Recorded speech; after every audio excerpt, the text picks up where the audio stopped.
Okay, here I am inside my messy barn. Apologize for that.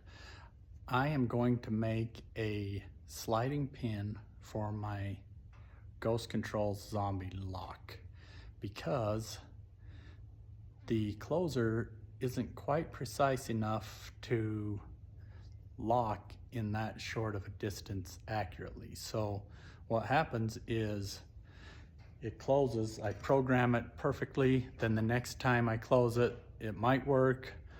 Then the next time I close it, it hits too hard, causes the gate to spring back open, and that's not gonna work for me because I have cows in there. And so I'm coming up with a sliding pin that will give me about 3 inches of variability in where the gate can latch at, hopefully resolving my issue of it springing back open. So my idea is I got a piece of 3 by 3 by 1/8 inch, which is 3 by 3 by 0.120 thickness square tubing. I cut off this side of it as best I could with my handheld bandsaw, and not the straightest cut, but I think it'll be okay. I've drawn out where I'm going to drill my holes. I'm going to drill a hole here and here, and on the same thing on the other side, there and there. And then I will cut out a slot between the two holes, here to here, that my floating pin will ride in. And then I'll have a little bracket attached down here to a expansion spring that will keep tension on my pin, and then as it pushes it back, the spring will just extend, hopefully allowing enough play that my zombie lock will catch 100% of the time. Okay, I got the holes drilled in my thing here, I don't know what you call it, bracket. Now I'm going to take the grinder with a cutoff wheel, and I'm going to cut from this edge straight down to this edge straight down to this edge, and hopefully that'll give you a nice smooth slot. I'll do the same thing on the other side, and then I should be ready to attach my little bracket that holds the spring on this side and the bracket that holds the spring on that side. Put it all together. Oh, I have to weld a piece on here, the end piece that's going to be bolted to my upright post, and then I should be ready to test it. Okay, I took the mighty Milwaukee grinder with a thin cutoff wheel on it. Looks broken, but it's not. Just wore off the paint. And I cut out my slots. Then I got me 2 big 5/16 washers because the pin is 5/16. They're 1 5/8 diameter across. I thought that would give me a good bit of slide area. I drilled a little hole in one side of each one for my spring to attach. And then I put it on a piece of pipe that was just about the diameter of it, set a nut on it, and just tapped it a couple times. Didn't have to tap it really hard. A couple times with a sledgehammer to give it a little bit of a cup shape. I hoped that having the cup shape would make it slide easier across the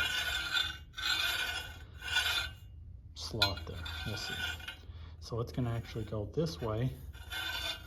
Then I'll have me a little bracket here with a hole in it also. The spring will attach from here to that bracket. As the gate hits it, hopefully it will slide the pin and catch somewhere between here and here, which is a 3-inch gap, and it doesn't appear that the gate's ever off more than about an inch, maybe even less than an inch, that causes the collision. So I'm hopeful that it'll catch somewhere right in here, but it'll have a buffer to go to here, which it needs to. Okay, I got it all assembled.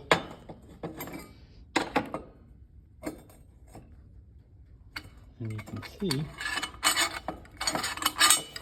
it slides almost totally resistance free. I think it's going to work fantastically. You have 3 full inches of travel. So my gate can vary. I think I'll latch it initially so that it's right about there. And that way if it latches farther, it can push farther in, or it can latch a little shorter if it wants. I'm hopeful that my springs last a long time. We'll see.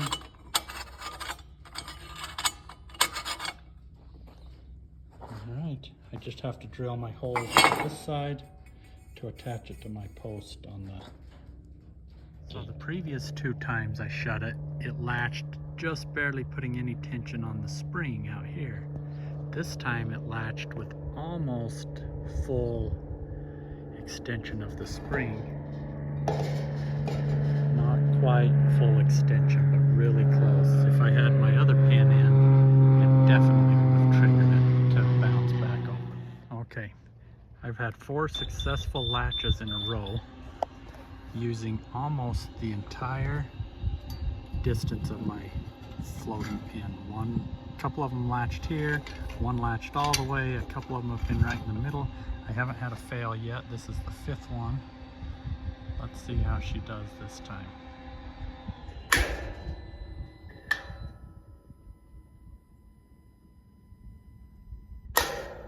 Another barely putting tension. It moved my pin about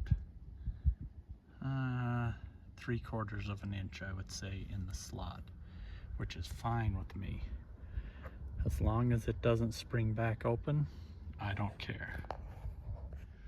Here's another latch where it latched almost dead center of my slot.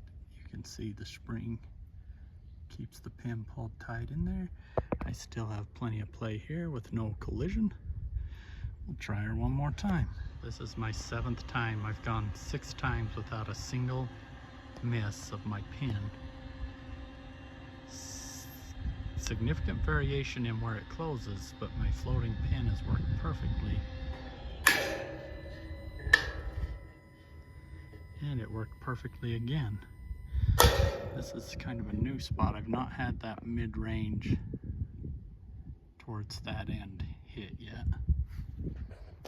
That's 7 in a row, or 8 in a row maybe. Okay, I've had somewhere between 10 and 12 in a row without a single miss.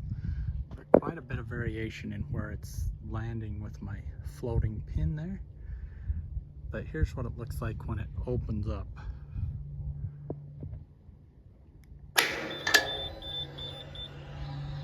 I'm quite impressed with it. Happy with how that turned out.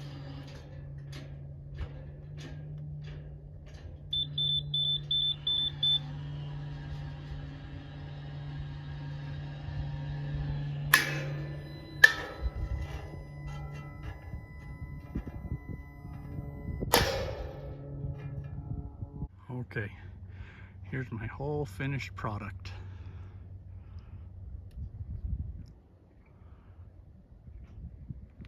You can see the other gate, the other remote keypad down there. My solar panel there, my battery pack, my control box, my opener, and my very custom built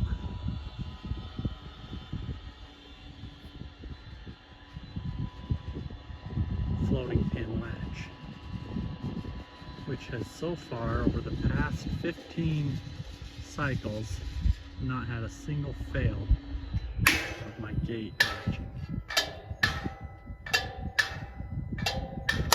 It's as close as it's been to failing, but it didn't.